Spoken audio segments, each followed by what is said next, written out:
Live from WRAL News Headquarters in Raleigh, your #1 source for local news. WRAL News, coverage you can count on. It's gray out there, but we don't have much rain showing up right now. I'll show you what it looks like for the rest of the afternoon on Futurecast coming up. Plus, no charges. The Wake County District Attorney says Raleigh police did not violate the law when they used a taser on Daryl Tyree Williams, which contributed to his death. And police say a 3-year-old boy who has been missing for a week was taken by his father. We're digging for information on where the search stands this afternoon. Well, we get a short break from the rain this afternoon, but more heavy rain actually could be coming tomorrow and actually cause flooding.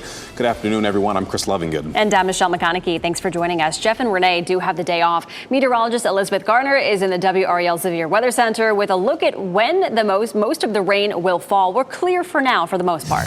Yeah, it's an unusual sight here not to see much rain on the radar. We'll likely see this for a few hours, and then during the evening and overnight, we'll have a few more showers pop up. There is that tiny little bit of rain that popped up north of Hillsborough, kind of moving over there into Person County, but not much rain coming out of these clouds right now. It is gray, though. We take a live look at North Hills right now, and it's a gray and cool day today. Let's follow Futurecast, and you can see everything looks pretty quiet for us right now. We do have the potential for an isolated shower to pop up, even though we're not seeing much of that on the computer model. And then by the evening, a few more showers begin to pop up. Tomorrow's going to be a much different story for us. We'll have a better chance for rain and the potential for some flooding. We're at a medium risk for flooding for tomorrow. But again, today's looking pretty quiet. We'll have just a 30% chance of some rain overnight tonight. Tropical satellite, we're following Tropical Storm Brett right now. This is the 11 o'clock advisory. It's moving west at 14 miles per hour, and it is moving at it has winds at 60 miles per hour. It may bump up to 65-mile-per-hour winds before it moves across the Leeward Islands.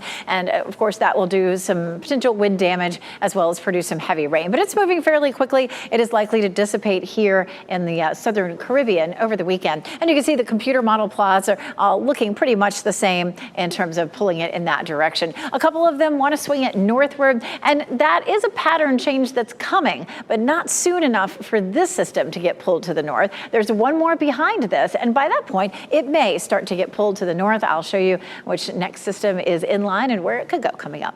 All right, thank you, Elizabeth. Breaking this noon, Raleigh police officers will not face charges in the death of Daryl Tyree Williams. The Wake County District Attorney issued her report this morning, and in it, Lauren Freeman says the officers did not violate the law and requested the case be closed. Williams was shocked with a police taser outside a sweepstakes parlor in January. 6 officers were put on administrative leave following that situation. His cause of death is listed as sudden cardiac arrest, and the autopsy also lists cocaine, intoxication, physical exertion, and the use of a taser as factors in his death. Ken Smith is in the WRAL Live Center. And Ken, this comes just hours before a news conference from civil rights attorney Ben Crump. Yeah, Chris, Crump is scheduled to address the Daryl Williams case in that news conference, as well as another case involving officers in Wallace, North Carolina. That is all supposed to happen around 1 o'clock today out of Duplin County. But let's focus on the Daryl Williams case first. In a 3-page report, the district attorney laid out her reasons for not filing charges against the officers. Now, in making the decision, Lauren Freeman says she considered several factors, including the more than 100 times officers were called to that address, as well as Williams's attempt to get away from officers. She also cited that state law in which officers are allowed to use force when taking someone into custody if that person is attempting to elude arrest or might attack officers. Of course, we'll get reaction from Attorney Crump as well as Daryl Williams' mother during that 1 o'clock news conference. Now, the other investigation Crump will talk about involves the death of James Lanier. He was killed by a Wallace police officer in February. This happened outside the Express Mini Mart. Now, in that case, too, the district attorney says the officer was justified in that shooting. Now, just before we came on the air, we heard from Dawn Blagrove with Emancipate NC. In a statement to WRAL, she says, District Attorney Lauren Freeman has once again failed to protect black people of Wake County by rubber stamping the murder of an unarmed man by the Raleigh Police Department. We'll be carrying that news conference at 1 o'clock out of Duplin County live on WRAL.com. We have a crew working this story as well. Look for new reporting starting at 4 right here on WRAL. All right, Ken, thank you. New at noon, people living in a Fayetteville neighborhood are sharing their concerns hours after police say a man kidnapped his 3-year-old son from the area. An Amber Alert is out for Robert Parker Jr., who was allegedly taken from a home on Ireland Drive overnight. WRAL's Keenan Willard is live in Fayetteville with an update on this frantic search. Keenan. People in this community concerned today with this news from Fayetteville police that a 3-year-old allegedly abducted by his father, who already has this outstanding domestic violence protection order against him. We've been out in this Ireland Drive area talking to neighbors about how they feel and what they've heard from police.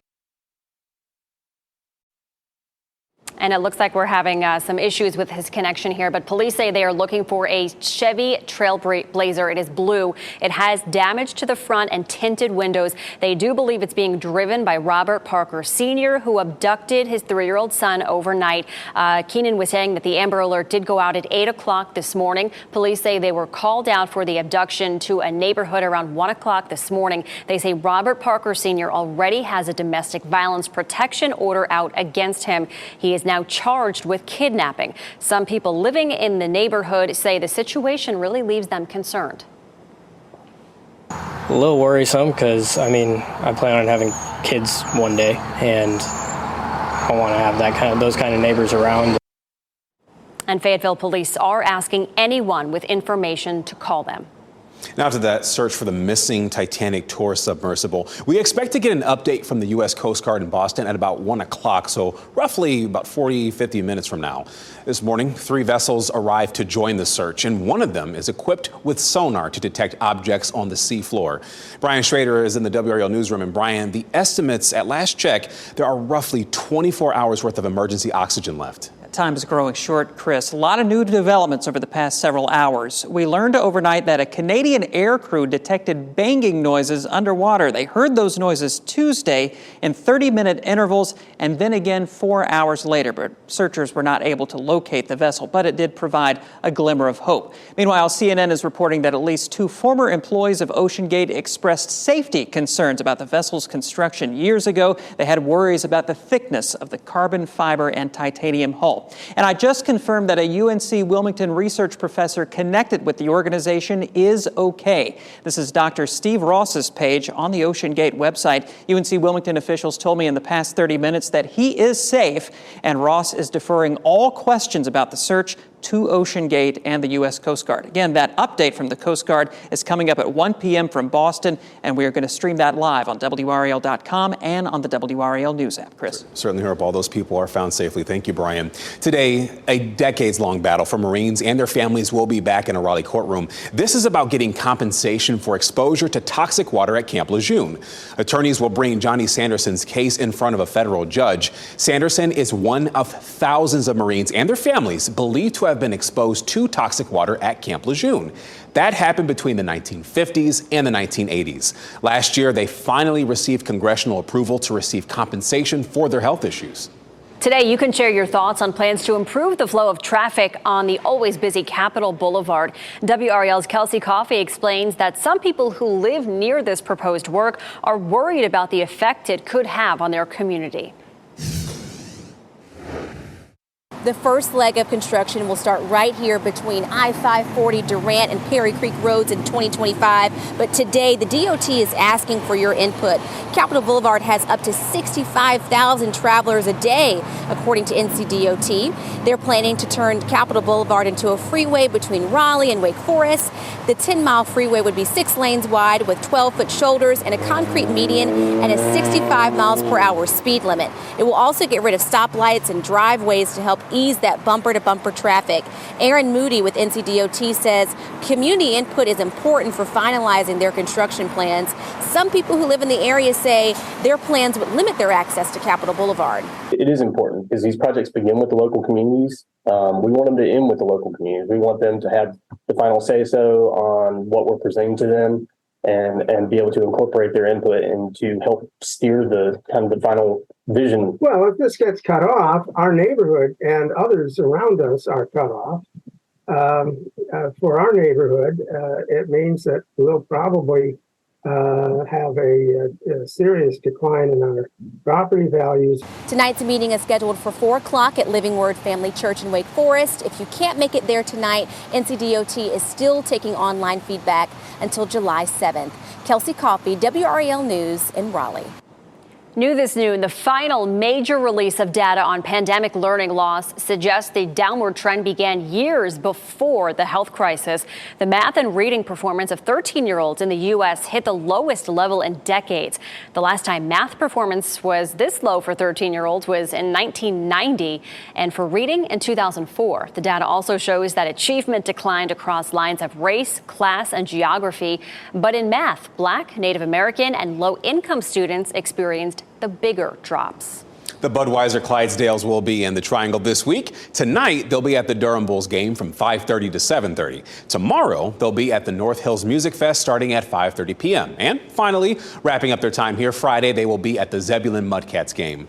During the Friday game, Anheuser-Busch will present the local Folds of Honor chapter with a donation toward the scholarship program. Coming up, investigators say there was a DNA match at the crime scene of those University of Idaho murders. We're going in depth this noon hour about what else authorities are saying. Plus, 4 White Sox fans are injured but alive after a car crashed into them. In just a bit, hear what police are saying about the suspects in this case. Plus, not everyone is confident the economy is on a positive track.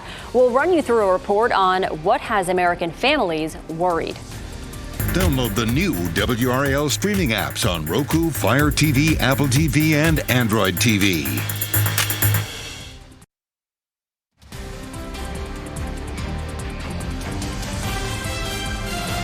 Welcome back. This noon, you are looking live at a cloudy Fayetteville. You're watching WRAL News, available on Hulu and the WRAL app on your TV or streaming device.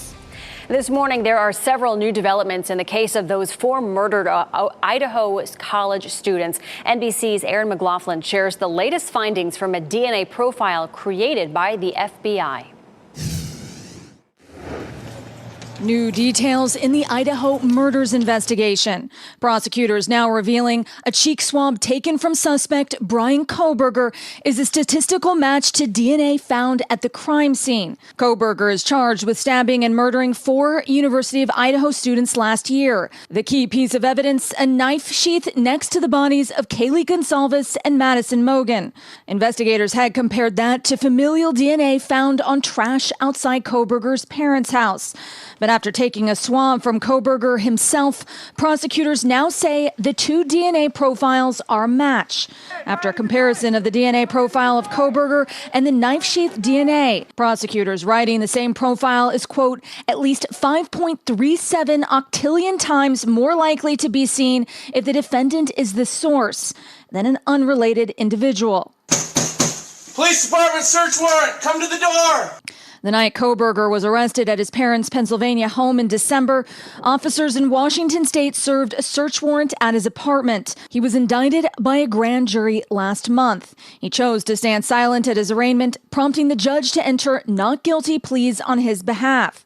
The indictment charging Kohberger with 4 counts of murder in the first degree for the killing of Ethan Chapin, Xana Kernodle, Gonsalves, and Mogan in their shared home. The family wants to move along. They want to get a conviction and move past this as much as you can move past a case like this. Kohberger will face trial set for October 2nd of this year.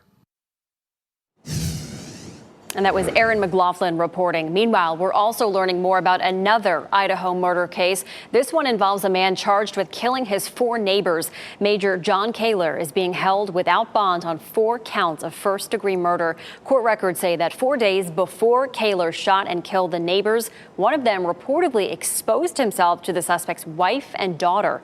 According to the documents, following the shootings, he told his wife he did what he had to do to protect them. Charges are pending against a driver who crashed into a crowd of pedestrians. This happened outside the stadium where the Chicago White Sox game was about to begin. Police say the vehicle struck 2 women and 2 men. One person held onto the hood of the car as it drove onto a nearby expressway. That person was seriously injured. The driver crashed and has since been taken into police custody at the hospital. And police are searching for 3 teenagers who tried to light dynamite inside a Philadelphia grocery store. Police say a security guard reported 3 teenagers wearing black clothing were the ones who tried to light that dynamite. The bomb squad responded to the store and recovered the explosive. The thing is, though, no one was reported injured. An investigation is underway at Boston Public Schools after a 32-year-old woman posed as a student to attend 3 different high schools. The Department of Children and Families confirms that she was a social worker for them from 2016 on and off until February of this year. The school district says a Boston Public School staff member noticed irregularities in the paperwork on file and reported it to district leadership, who then contacted Boston police. Parents in the district have questions. I think it's very, very dangerous, especially for students, because you don't know why that person will pretend to be a student when they're already an adult. The woman was caught on June 14th. However, parents were not notified until nearly a week later. A judge ordered her to stay away from school properties. Well, this is not the first time this year that an adult has been accused of posing as a high school student. Just last week, we told you about a 28-year-old woman deputies say posed as a student at a Louisiana high school. Authorities say the woman used a fake ID, passport, and birth certificate to trick the school into admitting her. She and her mother were both charged with forging public records. Folks, if you have a middle schooler who loves math and science, we want to meet them. North Carolina STEM Explorers, a children's program airing on WRAL this fall, is once again looking for kid hosts. Auditions happen here on the WRAL Studios campus. That's between 9 a.m. to 11 a.m. on Saturday. For more on the audition process or how to submit a video online, you can visit campproductionsnc.com. So many talented, smart children out there. There's probably so many applications. Someone's going to show right? up, and they are going to be the person that we're looking for. I think so. Meteorologist Elizabeth Gardner right now tracking. We were tracking rain earlier today, but some of that seems like it's moved out already. Yeah, things are looking nice and quiet on Dual Doppler 5000 radar. And we talked about that during our morning newscast, that most likely by lunchtime we would be finished with the rain, at least for a little while. We'll zoom in. We had a little bit of light shower activity kind of beginning to fire up again a little bit up near the Virginia line. So I can't promise you that it will be completely dry during the afternoon, but so much drier than we were yesterday, that's for sure. Here's 2 o'clock, and you can see a little isolated shower that pops up, especially up near the Virginia line. But for the most part, we're looking fairly dry. If you had something that you needed or wanted to do outside this afternoon, that would be a good time to do it, because we're going to move back into a wetter period as we get into the evening. You see at 9 o'clock some showers that start to drift back into the area. And here's 11 o'clock, and of course we're looking at tomorrow also bringing us a good chance for rain, and that will bump up our chances for flooding as well. We're not going to be as wet this weekend. We're still looking at a 50% chance of rain on Friday, and then on Saturday and Sunday we bump it down to 30%. What's likely to happen over the weekend is we'll see some sunshine that's going to warm up our temperatures to nearly 90. It'll still be a bit muggy out there, and that will trigger some afternoon and evening thunderstorms, but it'll feel very different than what we're seeing right now. Take a look here as we look across Lake Gaston. We do have a few showers that are falling here right now on up into Virginia, and it does not look like a very pleasant day out on the lake. Our temperature around the Triangle area is still just 70 degrees. We're forecasting 75, 76, so we still have at least 5 more degrees to go before we reach that. Our dew point sitting at 65. And today, yes, is the first day of summer, but it doesn't look like any summer events would be fun outside today.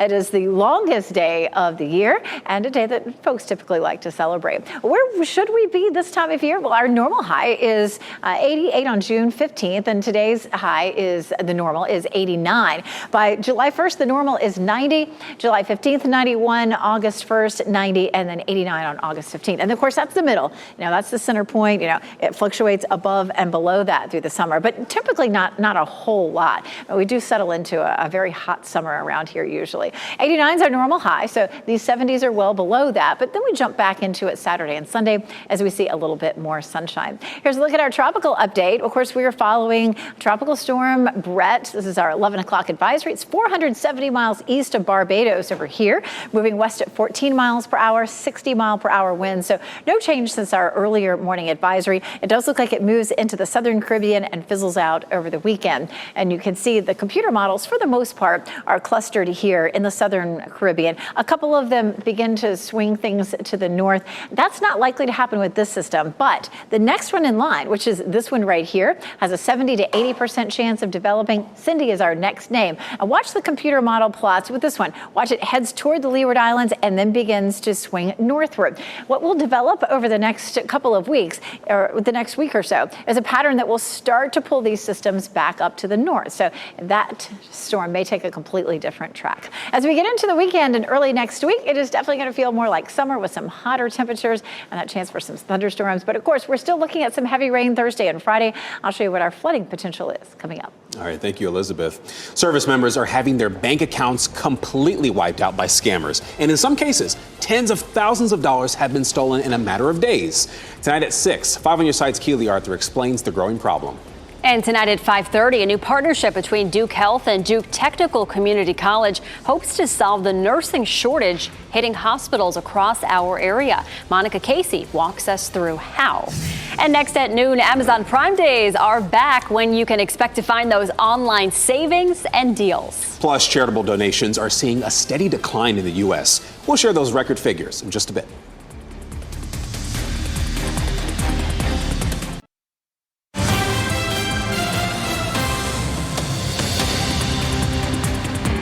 Our new news continues here in the WRAL Live Center. The Federal Trade Commission suing Amazon today. The FTC accusing the retail giant of illegally inducing customers to sign up for its Prime service and then hindering them from canceling the subscription.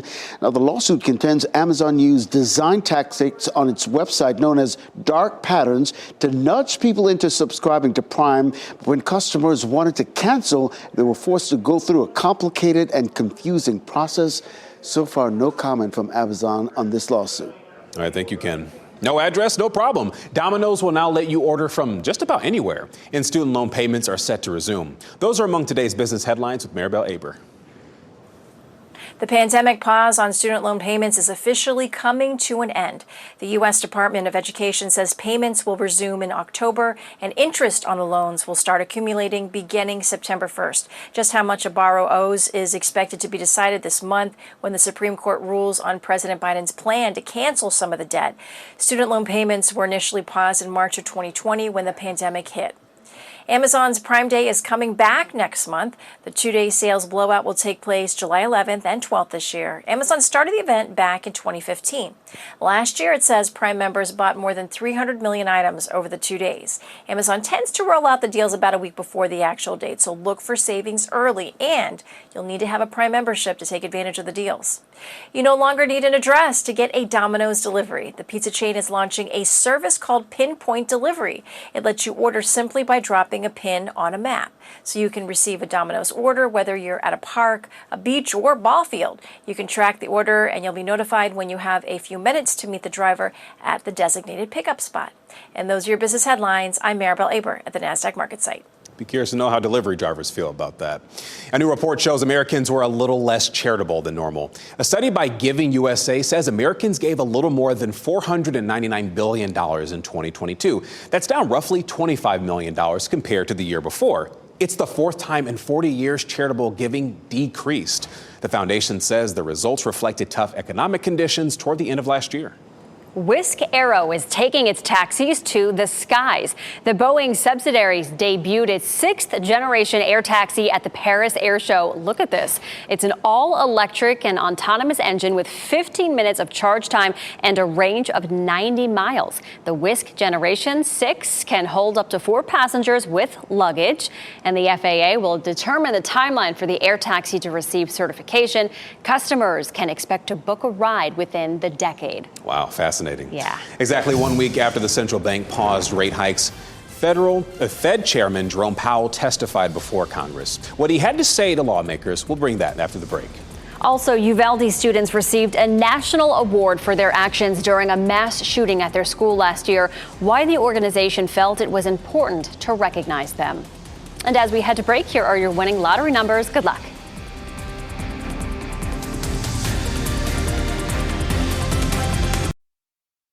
Shot in 4K ultra high definition. Your number one source for local news. WRAL News. Coverage you can count on. Americans are still not confident the economy is out of the woods. More people are spending their dollars at dollar stores, while a new report declares what passes as an average household income may not be enough to live comfortably anymore. Madeline Rivera reports from Capitol Hill. Prices are coming down, and the Federal Reserve just hit pause on interest rate hikes. But Americans are still feeling the pinch. Gas, groceries, cleaner, name something has went up in price. Federal Reserve Chairman Jerome Powell is on Capitol Hill taking questions from lawmakers. Powell says it's way too soon to declare victory, with inflation still above the Fed's 2% target. My colleagues and I understand the hardship that high inflation is causing. Households and businesses are also struggling with tight budgets and credit. Many are flocking to bargain retailers like dollar stores, searching for savings. Discount supermarket Aldi's says it saw more middle and high income shoppers last year. And according to one recent survey, Americans making six figures are now 15% more likely to shop at dollar stores compared to last year. Why, just because you make a lot of money, do you have to go spend the highest prices on everything? It's prioritizing your spending. Another poll shows Americans say their families need at least $85,000 a year to get by comfortably, much more than the median household income of $71,000. And more pain could be on the way, with economic experts predicting the Fed could raise interest rates again. We think maybe one hike will be it for the rest of the year. It really depends on how the inflation data comes in. If it keeps coming in a little bit softer, I think the doves will have some say, and it's possible we could get another pause. That was Madeline Rivera reporting. Powell will return to the Hill tomorrow to take questions from senators. Firefighters in Durham will be getting pay raises. Last night, the city council approved a budget that includes a 7% pay increase for all sworn-in city employees. It also includes a $300 end-of-year bonus. Some council members share their concerns over the budget not including tax increases to help pay for the raises. First responders have been pushing for the raise for months, saying it is hard to make ends meet with their current salaries. In Raleigh's first and only social district, it is getting bigger. Tuesday afternoon, City Council approved expanding the Sip and Stroll downtown district. That includes the area surrounding Nash Square, Raleigh Union Station, and the Warehouse District. You'll also be able to grab a to-go drink from participating bars and restaurants. That starts an hour earlier at 10 a.m. every day, and that's for the brunch crowd. These changes go into effect August 15th. Our historic buildings will be lost. Our history will be lost. I want to get you a little new insight today about the emotional vote inside Raleigh City Council last night. It paves the way for Shaw University, the oldest HBCU in the South, to redevelop its downtown campus. The university may see towers up to 30 stories tall in the years to come. It took months of tense debate in council meetings, including last night. The approved rezoning comes with some new conditions that Shaw added in the last week. It'll limit the height of any new buildings near several historic halls to 5 stories. It'll also require student housing be a part of the first 3 new buildings. Our county-by-county coverage takes us to Sampson and Wayne counties. There's a new school superintendent in Sampson County. The Board of Education hired Jamie King, who has more than 20 years of experience working in public education. King comes from Guilford County Schools, where he was a regional superintendent. And tens of thousands of dollars are going to Wayne County's public library. The library's Creative Aging Project is receiving about $45,000 from the federal government. The program is designed to promote learning for people 55 and older, and the library will use the money to provide training and coaching to staff. In Texas, a moving ceremony to honor young heroes who dial 911 in moments of crisis. David Goins shares this year's recognition, including students from Robb Elementary School in Uvalde. We're here to recognize some incredible 911 heroes. Being able to shine a light on the youngest of heroes is something NFL Hall of Famer and Dallas native Tim Brown is happy to do, serving now as chairman for 911 for Kids, the national organization that works to make sure children know how and when to use 911. Monday marked perhaps the most difficult of honors. 3 children exhibited extraordinary bravery under the absolute worst of circumstances. Those 3 children, all students from Robb Elementary in Uvalde, each of them knew to call 911 to try and get help for themselves, classmates, and teachers inside their 4th grade classroom. Mia Cirillo was one of the students who used her teacher's cell phone to call for help. Chloe Torres did too. Her best friend, Anne-Marie Jo Garza, tried to call 911 but was one of 19 students who died that day. On Monday, 911 for Kids recognized Mia and Chloe, who stood side by side at the ceremony in Grapevine, letting them know that those children did everything right on that horrific day 13 months ago. We're proud of her, what she did. That's all and that she's here with us still. That's all we're glad for and thankful for every day. Anne-Marie Jo Garza's mother accepted the recognition on behalf of her little girl as a 911 youth hero. Recognizing Anne-Marie and what she did, we really wish that she was here today. So. Anne-Marie's father adding, even in her death, hopeful that her story and her classmates' bravery to call 911 is one that other kids will know too. It really gets them to, just learn education about calling 911 or what to do in a serious situation, because it could save somebody's life one day. That was David Goins reporting. The National Emergency Number Association, which focuses on 911 policy throughout the U.S., presented that recognition. Coming up, changing the rules, what the NCAA is considering dropping from its list of banned drugs. And now summer is in full swing, which means time off. But too much time off, well, that could be boring. How to keep your kids busy and fulfilled, we'll talk all about it.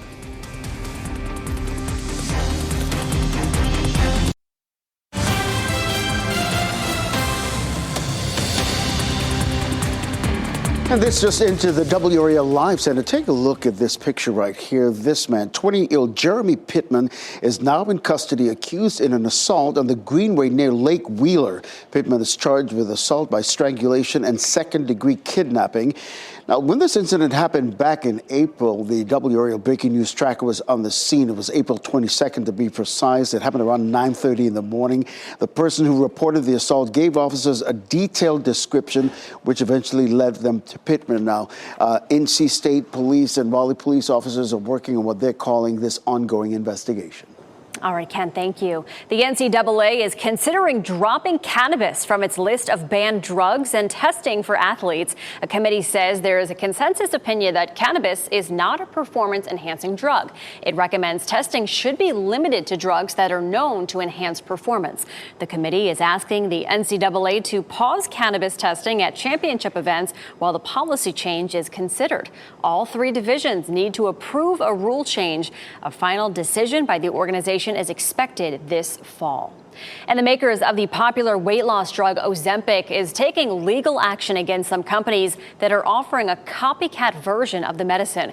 Novo Nordisk is suing medical spas, weight loss clinics, and compounding pharmacies for selling the non-FDA approved product that claims to have the active ingredient in Ozempic. The FDA issued a warning last month saying it had received reports of bad reactions in people who used the compounded versions. Okay, now that children are out of school for the summer, lots of children complain that they're bored. During the pandemic, children spent a lot of time on screens, and some of those habits, well, they carried over. Pediatricians say it's important for children to get outside and be active. It's not only great for their health, but it also helps with socialization. One doctor says parents can be on the lookout for free activities, and remember that reading is a great option too. Reading is always great, and it's nice because you can kind of mix two things in. You can maybe take a walk to the library to get your books and walk back home. So you're getting exercise, you're getting your books at the same time. And I always stress to kids that the nice thing about reading in the summer, one of the nice things, is that you don't have to read an assigned book. Plus, your public library may appreciate you stopping by. It's also important for parents to be good role models and get off their screens and outside with their kids instead of just sending them to play on their own. And happening now in the WRAL Live Center, the U.S. women's national soccer team announced this morning they will be competing in the upcoming World Cup. And the NC Courage well represented on this team. Among them are two UNC alums, Emily Fox and Crystal Dunn, as well as goalkeeper Casey Murphy, all named to the U.S. women's national team. They will be competing in this year's FIFA Women's World Cup that begins July 20th in Australia and New Zealand. You can see all the action of the FIFA Women's World Cup on our sister station, Fox 50. On my very first NC Courage game this past weekend, very talented women on that team. Producer and entertainer Pharrell Williams branched out into the world of fashion. We'll show you the huge show he held in Paris that has social media buzzing. Plus, it pays to do the right thing. Coming up, a boy finds a ring on Father's Day and returns it to its rightful owner. Mega producer Ryan Murphy is ditching Netflix for The House of Mouse. Murphy is the mind behind hit shows such as Dahmer, American Horror Story, and American Crime Story. According to published reports, Murphy will reunite with Disney's new co-chair Dana Walden. The pair previously worked together at 20th Century Fox TV. He left 20th Century Fox in 2018 for a reported $300 million deal at Netflix, which expires at the end of the month. Dr. Dre will receive the first ever hip hop icon award from the American Society of Composers, Authors, and Publishers. The 7-time Grammy winner will be honored tomorrow for his groundbreaking work that changed the culture around hip hop. Dre has produced big hits for Jay-Z, Snoop Dogg, and Kendrick Lamar, just to name a few. In 2010, he received ASCAP's Founders Award. The Louis Vuitton Menswear Spring Summer 2024 show kicked off in Paris, and it was a show like no other.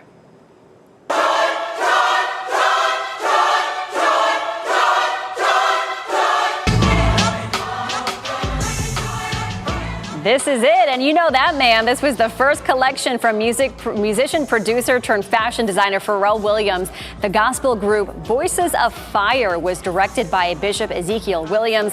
And let's not forget about the star-studded celebrity guests, which included Beyonce, Jay-Z, Zendaya, Naomi Campbell, and Rihanna. I mean, look at that. It's amazing. Some very extravagant outfits there. Maybe when you were out this morning, you were strutting your stuff in a raincoat, possibly. Not going to need that this afternoon, though. Meteorologist Elizabeth Gardner's been tracking the rain that was in our area, but it's looking clear right now, Elizabeth. Yeah, we're dry right now. We're going to see cloud cover for the rest of the day today. That's what we're seeing in Goldsboro. It looks like it's still on the damp side there in Goldsboro, but it's definitely dried out here on the streets in Apex and in Chapel Hill. Chapel Hill is courtesy of Top of the Hill Restaurant and, of course, Fayetteville. Earlier today, the sidewalks were wet, and you can see that the sidewalk is dry now in Fayetteville in front of our Fayetteville newsroom. Let's take a look at the radar. We don't technically have much rain falling right now. There's a little bit up north toward the Virginia line, but meteorologist Mike Mays walked in the building just a few minutes ago, and he said there was a little bit of drizzle out there as he was coming in. So be on the lookout for that. You can see some of it here up across Henderson over toward Oxford, Roxborough. So we're not going to be completely dry this afternoon, but the potential for rain is much, much lower than it was yesterday. Here's a look at our 24-hour rainfall. So starting at around noon yesterday to noon today. We haven't had a ton of rain this morning, so our numbers are down a little bit compared to yesterday. But from Durham to Wake Forest, 2 to 3 inches. North of Chapel Hill and parts of Orange County, it's been about 1.25 inches. We had a patch here not too far from Jordan Lake that's been almost 2 inches. Parts of Wake County, anywhere from a trace to 1.5 inches. Just northeast of Smithfield, it's been almost 2 inches. We had some heavier rainfall totals down to the south, too. Around Hope Mills, about 1.5 inches. North of Fayetteville, almost 2 inches. Almost 3 inches in a few parts here, sort of in the middle of Sampson County, and then again up toward Goldsboro and Benson, we've had 2 to maybe even an isolated area with 5 inches. We had some dry air that's been working its way across our area at this point, and that's going to be here for a bit, but we'll continue to see our low rotating more moisture in, and even though it looks on the drier side for us for a few hours, by the evening we may see a few more isolated showers, and then into the day tomorrow, that rain is back on. By 9 o'clock, we're seeing some scattered showers and maybe even some isolated thunderstorms. And then watch what happens here at noon. This looks like a line that's starting to develop here from Clinton up toward Raleigh. And watch how it lifts up across our area. Very suspicious looking band. Not that it's going to play out exactly like that, but a band like that would have the potential possibly to produce some wind damage. So we're going to kind of keep our eye on what's happening for us during the afternoon and evening tomorrow. Right now, we don't have a lot of thunderstorms in the forecast or any level 1 severe threat. So but we'll keep watching it because definitely we're going to have a better chance for rain than what we're seeing right now. Well, jump on out. Our flooding risk today is low. For tomorrow, almost the entire state is in that medium flooding risk. So some of that rain's definitely going to be heavy. Between now and Friday evening, we could add another inch and a half, 2 inches, depending on where you are. So we definitely have that potential for some flooding. We're looking at a cool day today, 76 for the high, 78 tomorrow. Of course, today is the first day of summer, longest day of the year. We get back to a really summer-like pattern over the weekend. More sunshine, warming up our temperatures, and a few isolated thunderstorms in the afternoon and evening. That continues well into next week. I really didn't think I was going to see it ever again. But I'm so glad that they did the right thing. Love this story. In just a bit, hear about a young boy making an incredible discovery and deciding to do the right thing. And as we head to break, here's a look at your winning Mega Millions numbers. Good luck.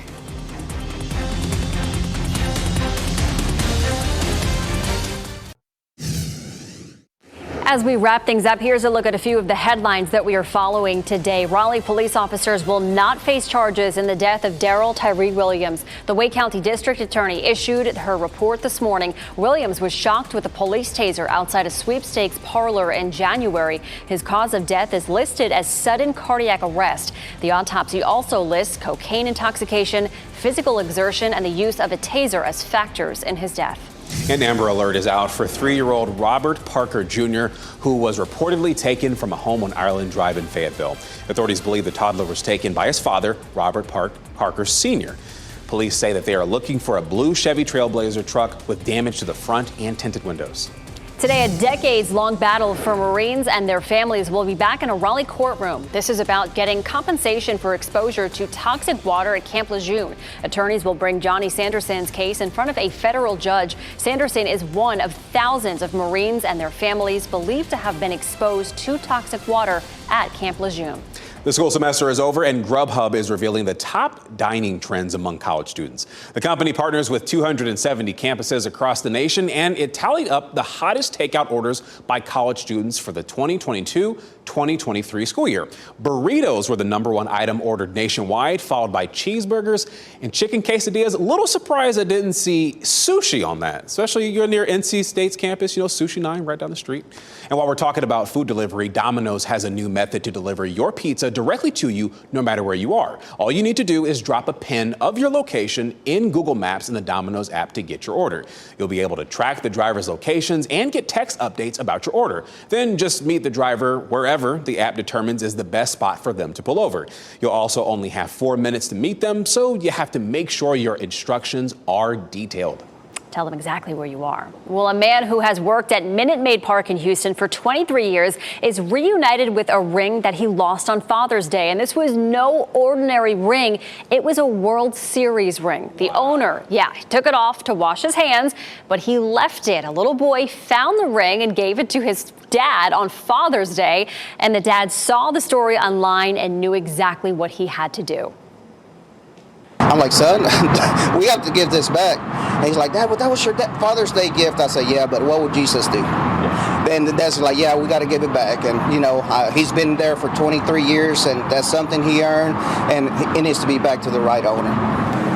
But Dad, I gave this to you. It's just a ring. The ring commemorates the Astros 2022 World Series win, and the boy did not go away empty-handed. Munoz gave him a bag of Astros goodies. I mean, such a great kid. Yeah, it's doing good. The right thing. Good job. Yeah. Our pet of the day is a playful attention seeker from Cat Angels NC. Vivaldi will melt your heart in an instant. The sweet 5-year-old boy was abandoned in a park in Durham, but thanks to a helpful park ranger, he made his way to Cat Angels and has stolen the hearts of everyone he meets. With his kitten-like antics, you are sure to keep you entertained. And if you'd like to meet him, you just fill out an application on the Cat Angels website and schedule an appointment to come in. The American Red Cross says it's not getting enough blood donations. Coming up on our news at 4, why the organization worries the number of donations will only continue to go down and how you can help. NBC News Daily is next on WRAL with your next local news update in about 30 minutes. And you can get breaking news updates anytime with our WRAL News app. Have a great day.